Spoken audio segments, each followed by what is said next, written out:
Continuamos con nuestra clase, jóvenes, en esta oportunidad resolviendo pues la práctica dirigida de la presente semana, ¿no? Periodo ontológico, Platón y Aristóteles. Veamos la primera pregunta.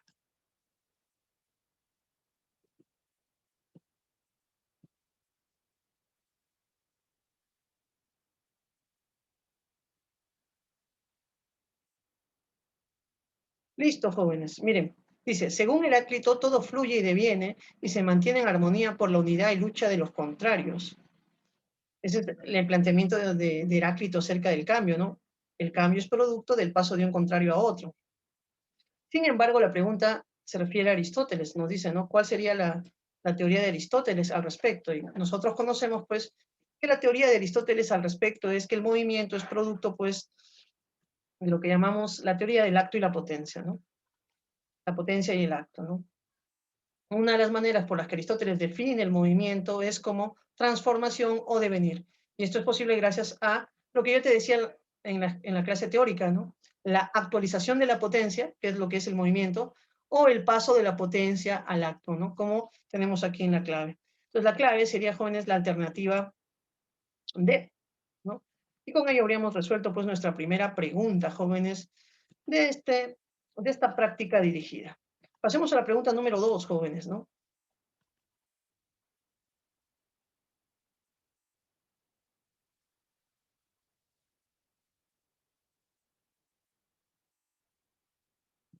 Listo, jóvenes.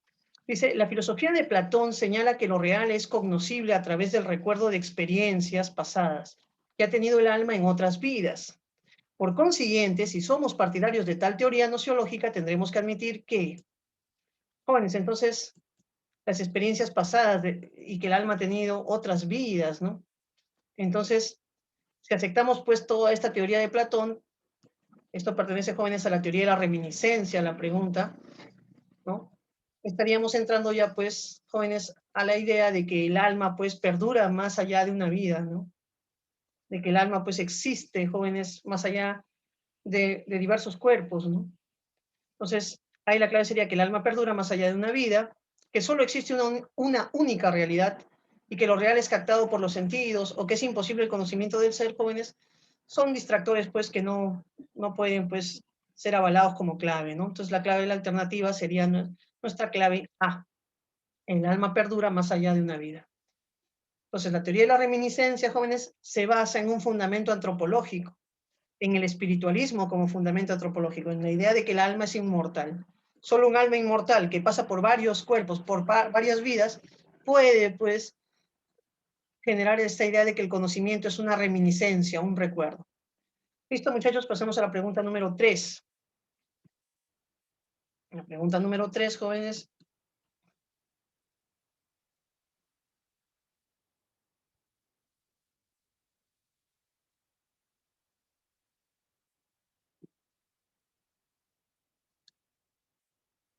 Jóvenes, leyendo pues la pregunta, dice, María, una estudiante de física, después de haber leído el mito de la caverna de Platón, considera que en esta época ya no tendría sentido tal relato, pues toda idea que se aproxime a la verdad tiene que ser fundamentada. Un mito, pues, es una expresión del saber, jóvenes, pero que no tiene fundamentos, pues, ¿no? Entonces, lo que está cuestionando María es, al cuestionar el mito, es la teoría platónica en el fondo, ¿no? Porque lo que nos está diciendo es que la teoría platónica no tiene un fundamento, ¿no? ¿Cómo probamos que el mundo de las ideas existe, ¿no? Eso es lo que nos está diciendo María. Y entonces, jóvenes, por eso María estaría en contra de que el esclavo llegue a ser filósofo, del mundo de las cosas o copias, de la visión dualista del mundo, o del movimiento y cambio de la naturaleza. Jóvenes, María estaría en contra de la visión dualista del mundo, ¿no? La clave ahí sería, jóvenes, la C, alternativa C. Jóvenes, ¿no? Ahí tenemos el tema, ¿no? Acá tendríamos que cambiar el tema, muchachos, podríamos ponerle ahí, ¿no? El tema obviamente no va a ser, jóvenes, pues, el pensamiento aristotélico, ¿no? Acá habría que hacer una modificación. Podemos decir que el tema de esta clase, jóvenes, es, pues, ¿no? Obviamente, jóvenes, podríamos decir el mito de la caverna. El mito de la caverna. Ese sería el tema en Platón. Jóvenes, y ahora sí, pues, la clave sería la C, ¿no? Se está oponiendo, pues, al pensamiento platónico. Listo, muchachos, entonces ahí tenemos el tema, vamos borrando acá. Pasemos a la siguiente parte de la clase. Pregunta 4, jóvenes.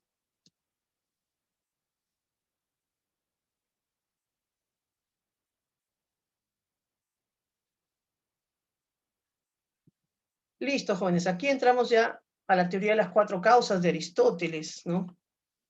Recordemos que hay 4 causas en Aristóteles: causa material, formal, final y eficiente, como están ahí. ¿A cuál hace referencia, jóvenes, en el texto, no? Una forma de explicar las sustancias a través de la tendencia a la realización de su esencia. Es el hecho de que todas las cosas tienden hacia una meta, hacia un fin que deben cumplir. Jóvenes, y ahí está ya la respuesta, pues, ¿no? Si todas las cosas tienden hacia un fin, encontramos ahí que la causa a la que está haciéndose referencia en este texto es a la causa, pues, final, ¿no? La clave sería la A, alternativa A. Vamos, jóvenes, avanzando en nuestro solucionario, ¿no? Eso sería la teoría de las 4 causas de Aristóteles, y la causa a la que se está haciendo referencia en este caso sería la causa final, jóvenes. Pasemos a la siguiente, jóvenes, ¿no? También es una pregunta sobre Aristóteles, pero esta vez es un texto, ¿no? Es un texto, jóvenes, ¿no? Dice, a ver, el acto es, respecto a un objeto, el estado opuesto a la potencia. O sea, el acto y la potencia son estados opuestos. Decimos, por ejemplo, que el Hermes está en potencia en la madera, que la mitad de la línea está en potencia en la línea entera, porque podría sacarse de ella. Jóvenes, creo que el texto es claro, ¿no? Es corto y breve, ¿no? Primero, acto y potencia son cosas distintas. Y lo segundo es que al decir que el Hermes está en potencia en la madera, es como como esta escultura que se ha hecho en una madera, ¿no? Donde hay un niño postrado o una persona postrada, ¿no? Acá ya no estaría en potencia, que estaría en acto, ¿no? Pero si tenemos una madera, un tronco, donde no hay ninguna figura, podríamos decir que en ese tronco hay una figura en potencia. O la mitad de la línea está en potencia en la línea completa, dicen, ¿no? Porque podría extraerse de ella. Bueno, son ejemplos sencillos. Creo que a partir de este texto pequeño podríamos ya resolver las preguntas, ¿no? Pregunta 5 dice, indica el enunciado que sea compatible o que se deduzca del texto. El acto es antes que la potencia. Habría que reflexionar eso. Cualquier cosa posee cualquier potencia. La potencia es contraria al acto, o el acto es lo que todavía no es. A ver, el acto es antes que la potencia, jóvenes. Jóvenes, el acto es superior a la potencia, pero el acto es posterior, temporalmente hablando, jóvenes, a la potencia. Entonces, la alternativa A no podría ser la clave, ¿no? La alternativa A quedaría descartada, no sería. Ahora, cualquier cosa posee cualquier potencia. No, jóvenes. No es que una piedra pueda producir un árbol. No es que, no sé, cualquier cosa salga de cualquier cosa, ¿no? Cada cosa tiene sus propias potencias. ¿El acto es lo que todavía no es? No, al contrario, el acto es lo que ya es. Aquí se estaría definiendo la potencia. La potencia es contraria al acto. Esa sería la clave, jóvenes. Esa sería, pues, la clave, ¿no? Entonces ahí tenemos el análisis de las alternativas. Y ahora sí, pues, jóvenes, vayamos viendo, ¿no? ¿Cuál era el tema que estábamos abordando aquí, jóvenes? El tema era el movimiento, según Aristóteles. Y bueno, la teoría del acto y la potencia, ¿no? Veíamos las semillas y cómo luego surge el árbol, joven, ¿no? Obviamente, potencia y acto son conceptos contrarios, ¿no? Contrarios. Sigamos, pregunta 6. Teniendo en cuenta las categorías del acto y la potencia, señala el caso que lo ejemplifique. ¿Un lector es potencialmente un analfabeto? Joven, si es un lector ya no es potencialmente un analfabeto, ¿no? El roble es una bellota en potencia. Un roble es una bellota en potencia. Es al revés, joven. Una bellota es un roble en potencia, no como está ahí dado, ¿no? Entonces vamos marcando las que no son, joven. Esto no sería, esto tampoco. Un embrión es la actualidad de un humano. Un embrión todavía, jóvenes, ¿no? Entonces ahí. Un bloque de mármol es potencialmente una estatua de mujer, sí, y es potencialmente una estatua de cualquier cosa, jóvenes. Como veíamos en el video del hielo, ¿no? Entonces, ahí, jóvenes, la clave sería la D, ¿no? Este, La pregunta es sobre el movimiento, ahí tenemos un bloque de mármol, obviamente de ese bloque de mármol se puede extraer pues una obra de arte, ¿no? Listo, jóvenes, la clave la D. Pregunta 6, vamos avanzando ya muchachos con nuestras preguntas. Tenemos la pregunta 7 y 8. Jóvenes, este es un texto un poco extenso, pero lo vamos a leer con calma y vamos a resolver, ¿no? Dice, joven, recordemos que los escritos de Platón son diálogos, son como obras de teatro, donde un personaje habla, luego el otro habla, y entonces tú tienes que entender no la idea en general de lo del texto, sino la conversación, cómo está yendo la conversación. Y eso es lo que hay que hacer ahorita. La idea o forma, ¿acaso es siempre igual en sí misma, o unas veces de una manera y las otras de otra? Lo igual en sí, lo bello en sí, lo que cada cosa es realmente, la forma, ¿admite alguna vez cambio? ¿O lo que es único en sí mismo se mantiene idéntico y de ningún modo acepta variación alguna? Joven, mira lo que está preguntando Sócrates, ¿no? O sea, ¿las ideas cambian o no cambian? Y él está diciendo que no cambian, que permanecen siempre idénticas, ¿no? Entonces Cebes le responde, es necesario que se mantenga idéntico y en las mismas condiciones. Sócrates sigue, ¿qué pasa con la multitud de cosas bellas, como por ejemplo las personas o los caballos o los vestidos y cualquier otro género de cosas semejantes? ¿Acaso se mantienen idénticas o de ningún modo idénticas? Cebes responde, así son estas cosas, jamás se presentan de igual modo. Joven, entonces mira, aquí en este primer texto, en esta primera columna, encontramos ya dos ideas. Cuando habla de las ideas permanecen idénticas a sí mismas, pero cuando habla de las cosas, no permanecen idénticas. Entonces Sócrates va a seguir diciendo, no es cierto que estas cosas puedes tocarlas, verlas, captarlas con los demás sentidos, mientras que las entidades que se mantienen idénticas no es posible captarlas jamás con ningún otro medio, sino con la razón. O sea, jóvenes, las cosas cambiantes, las cosas variables, sí las vemos con los sentidos. En cambio, las formas, las ideas, solo las captas con la razón. El texto va por ahí. Y Cebes dice, por completo, dices verdad. Sócrates, admitiremos entonces, quieres, dos clases de entidades, la una visible y la otra invisible. Admitámoslo también. Y la invisible se mantiene siempre idéntica, es decir, las ideas, joven, en tanto que la visible, es decir, las cosas, jamás se mantiene de la misma manera. También esto lo admitiremos, dice Cebes, ¿no? Quien solo repite y aclara lo que Sócrates va planteando. Ahora, entonces el texto habla pues de la diferencia entre las cosas y las ideas, de cómo las ideas permanecen idénticas a sí mismas, las cosas no, y de cómo las ideas solo se captan por la razón, jóvenes, y en cambio, pues, las cosas solo se captan a través de los sentidos, por eso se les llama visibles o invisibles, ¿no? Listo, jóvenes, entonces, una característica fundamental de la forma es el ser. El texto nos diría, jóvenes, que son idénticas en sí mismas. Es decir, la clave sería la A, ¿no? La clave sería la A. Jóvenes, eso está en el texto, ¿no?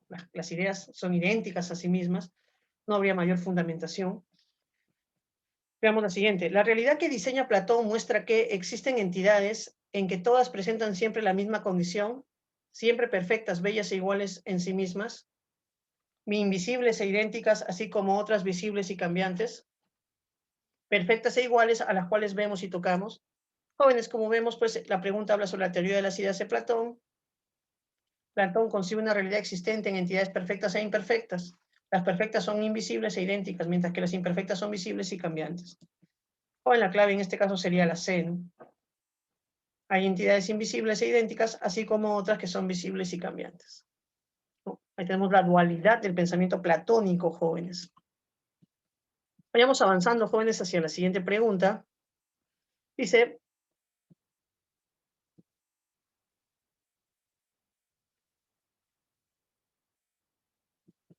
para Platón la realidad esencial se encuentra en el conjunto de formas, mientras que para Aristóteles en la existencia inteligible.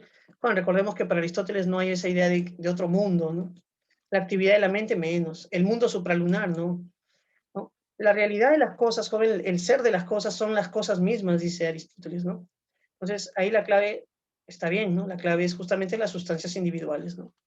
Es ahí donde encuentra el ser de las cosas Aristóteles. Pongámosle aquí, la teoría de las sustancias de Aristóteles. La clave la di.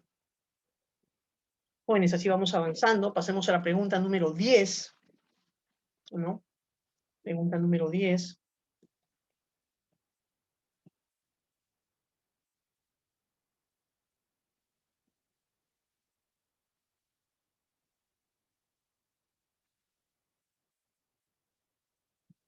Listo, muchachos. Entonces, empezamos. Dice, a decir de Aristóteles, el ser es, pero puede decirse de muchas maneras. Por ejemplo, puede decirse como cualidad, por ejemplo, azul o caliente, o como sustancia, por ejemplo, mesa, fuego. Sin embargo, Aristóteles reconoce la sustancia al ser superior a la cualidad, como al ser por excelencia, ya que, jóvenes, si yo digo una mesa azul, el hecho de ser una mesa es la sustancia, el hecho de ser azul es una cualidad. Obviamente, ¿qué es más importante, la cualidad o la sustancia? ¿La mesa o el color azul? Obviamente la mesa. ¿Por qué la mesa? Porque la mesa existe independientemente del color azul. En cambio, el color azul depende de la mesa por ser una cualidad de ella. Si yo digo, jóvenes, la tiza blanca, igual, ¿no? ¿Quién depende de quién? La blancura depende de la tiza. Y la tiza existe por sí misma, es un objeto separado. Entonces, lo que nos va a decir Aristóteles, joven, es que en el mundo existen sustancias, que son los objetos que existen por sí mismos. Entonces, aquí la clave va a ser esta, ¿no? La sustancia no depende de otra cosa para ser, mientras que la cualidad sí depende de otra cosa. La cualidad depende de los objetos, de las sustancias. Tenemos ahí la clave 10, ¿no? La pregunta 10, la clave dado. Listo, muchachos, vayamos avanzando ahí. Nuestro tema era la teoría de la sustancia de Aristóteles. Tenemos hoy otro texto, jóvenes, para ir terminando ya. Dice, ese énfasis puesto sobre la interconexión de número y mundo sensorial, tal como aparece por primera vez en la doctrina de Pitágoras, pudo haber sido el origen de la explicación matemática del mundo físico en la línea de la teoría moderna. Pero Platón interrumpió ese desarrollo abandonando la creencia en que la armonía cósmica pudiese revelarse a través del contacto con el mundo sensible. La teoría platónica de las ideas dio lugar a la creencia de que el cosmos puede ser aprendido por las matemáticas puras, siendo solo oscurecido por el contacto puro con la materia y los fenómenos empíricos.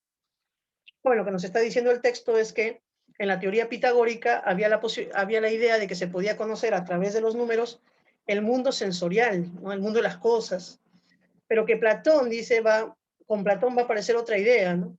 De que la explicación matemática no habla sobre las cosas, sino habla sobre los modelos eternos, ¿no? O sea que entonces la matemática no debe versar sobre lo sensible, sino que la matemática podría versar sobre el tema de las ideas, ¿no? Sobre de qué manera ¿no? Las matemáticas pueden ayudarnos a comprender el mundo, pero no el mundo, jóvenes, sensible, sino el mundo modelado, pues, ¿no? Y a partir de ahí, jóvenes, ya sale, pues, ¿no? Listo, entonces dice, indica el enunciado que concuerde con el texto. El mundo físico está compuesto de números, no sería. Platón, jóvenes, dice, sería la clave. ¿Qué, jóvenes? Porque el mundo físico no está compuesto por números. Platón tuvo las mismas intenciones que Pitágoras, falso. Las matemáticas o números son intrínsecas a las cosas, falso. Pitágoras buscó comprender el mundo a través de las matemáticas, sí, jóvenes. Esa sería la clave, ¿no? Entonces vamos a...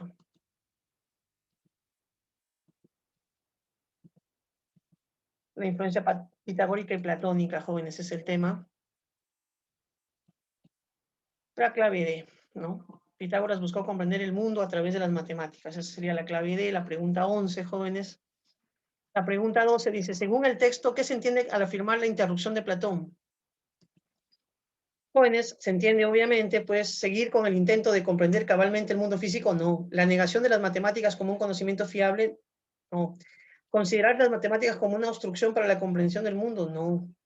Abandonar el proyecto de comprender el mundo sensorial con las matemáticas, esa va a ser la clave, jóvenes. Platón va a decir que no podemos aprender el mundo de los sentidos, de las matemáticas, joven, usando las matemáticas. ¿Por qué? Porque este mundo está cambiando. Entonces, solo se pueden conocer aquellas cosas que no cambian, ¿no? Oye, si ahí tenemos pues la clave D, la alternativa D, es lo que el texto nos está diciendo. Que con Platón se acabó esa idea de conocer el mundo sensible a través de las matemáticas. Y jóvenes, por último, la idea de Warburton, ¿no? El texto de Warburton, pregunta 13 y 14. Aristóteles pensaba que los seres humanos tenían una función o actividad característica, un ergón. En otras palabras, lo mismo que se reconoce a los carpinteros por la actividad de que los caracteriza, hacer objetos de madera. El conjunto de los seres humanos tiene una actividad distintiva que nos hace ser lo que somos. Entonces, como lo que se está buscando justamente es esta actividad distintiva. ¿Cuál es esa actividad que nos diferencia de los demás seres y que solo tenemos nosotros, los seres humanos? La palabra función hace pensar que los seres humanos estuvieron concebidos para un determinado propósito, pero esa no es la concepción que propugna Aristóteles. No está negando la existencia de una deidad sabia que sea responsable de haber creado la especie, sino más bien dirigiendo nuestra atención hacia las facultades que poseemos y que nos han hecho ser lo que somos, ¿no? ¿No? Jóvenes, entonces ahí tenemos tema del texto.